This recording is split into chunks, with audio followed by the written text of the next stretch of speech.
What's up, peeps? It's day 8 and I'm here in Monkey Mire. Nice drive, 4.5 hours. Kids were surprisingly pretty good, which is a change for them. So they've got now another week here where they're just going to be able to run riot and exert all their energy and hopefully leave me alone so that I can do some more exciting things for myself, selfishly, like make more videos for you lot and answer a bunch of questions. Speaking of that, I've been speaking to a few different people, a couple who have actually watched the video, so thank you. And I asked for some feedback and I asked them just give me 3 questions that I can answer for you.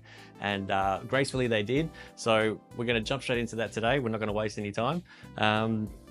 Question 1 was, what's the one thing that instantly makes a golf course feel premium to you? That's a really good question. And I always go hunting for the premium courses, and they're not always necessarily the courses that you would think. There's not always the private courses. I've played some really nice public courses that feel premium. Meadow Springs is one of those that comes to mind. Denmark down south, that's a really, really nice lush course. But to actually answer the question, what makes it feel premium?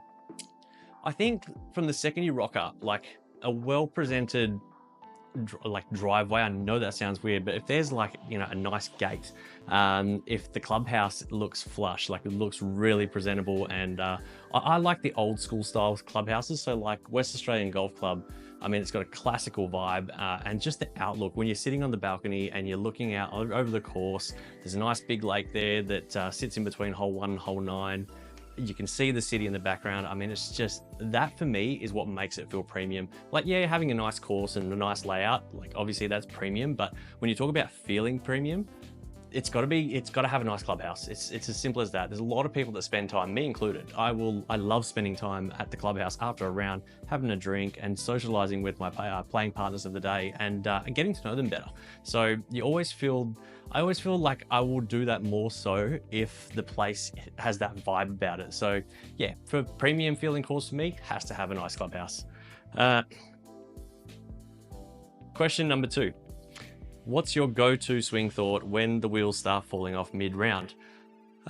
This actually happened the other day. This does happen quite often to me, and look, it happens to every good golfer. I'm not calling myself a good golfer, but reasonable golfer. But what I do to flick my mindset over when I'm having a bad round is I just start treating it like a practice round.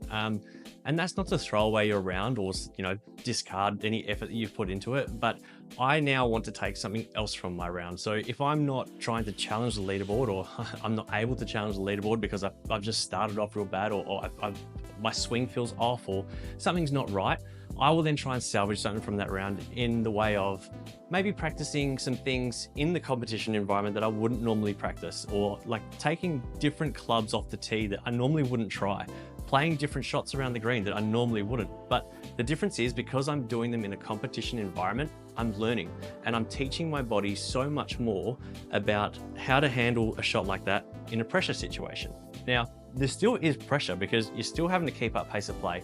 You're still having to monitor your playing partner's score, and you're still having to try and put a score in yourself. Like, you're not just going to completely give up. I mean, you still have to go through your pre-shot routine. You still have to play the game. So I try and take something else away, and that's in the form of trying things I normally wouldn't. So again, that's for an example, would be like, you know, every time hole number 3, I will hit 4-iron off the tee there. I rarely ever will try and take the corner on with driver.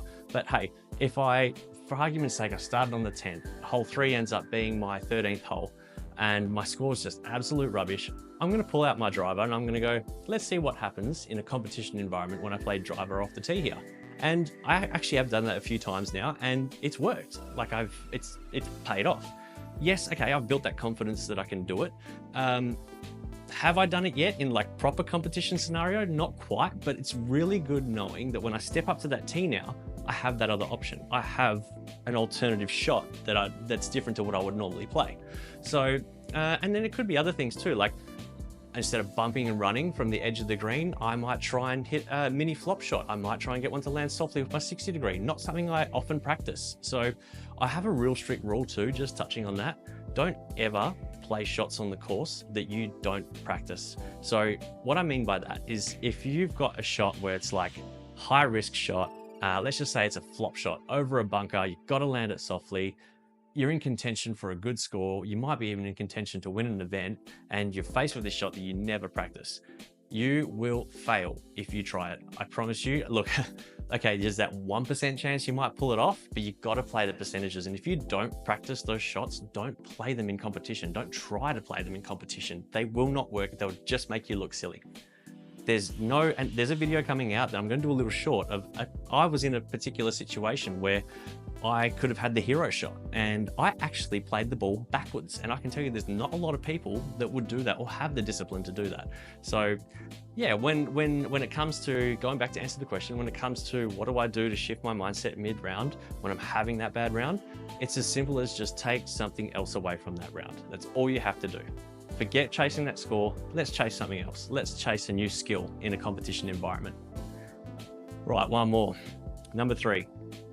If I'm just getting into golf, should I bother keeping a handicap straight away? Now, I love this question. So a handicap for me, I think, is the most important thing that you need when it comes to golf. And with that, like, there is no other way, there's no other metric that you'll be able to use to monitor your progress. So how on earth are you supposed to know if you're getting better?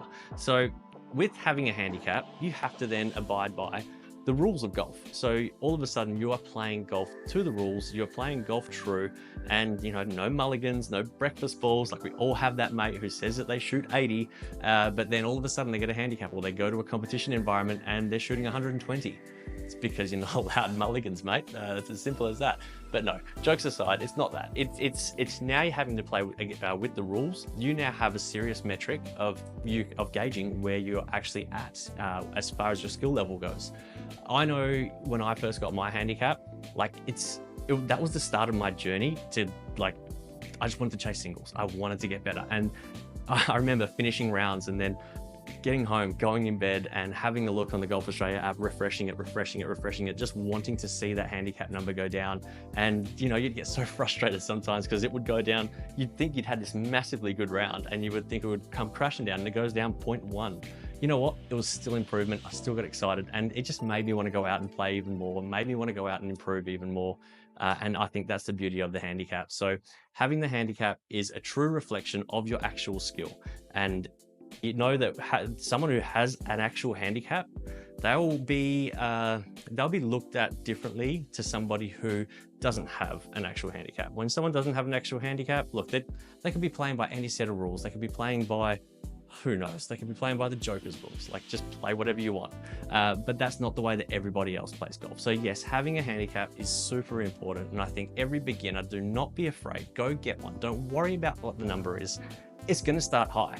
Like, my handicap now, I think, is 6.8. I don't know, I'd have to check it to be sure. But when I first started, I think my handicap was like 21. We all start on something that's double figures. And you know what? There's a lot of people that start in the 30s. A lot of people start in the 20s. It's all relative to maybe how much you've practiced, whether you've done other sports previously. It all comes into it. But the bottom line is, everybody starts off on a handicap that's normally higher than what they'd expect. So enjoy the journey, go out there, go play, get that number coming crashing down, because that's part of the excitement of playing golf. So guys, that's all the questions that we have. So I just asked for 3, otherwise these videos will get too long. But hey, if you are out there and you're watching this, I want to do this and I want to keep doing this. I get excited about this stuff. I want to answer your questions. Throw me a bunch of questions, get in the comments, drop them down there, and I will answer as many as I possibly can. I'm going to have a lot of time while I'm up here at Monkey Maya. I want to make more of these videos. I might even do a long form one where I just get really stuck into a whole bunch of answers to your questions. So thanks again for watching, and I will see you tomorrow for day number 9. Peace out.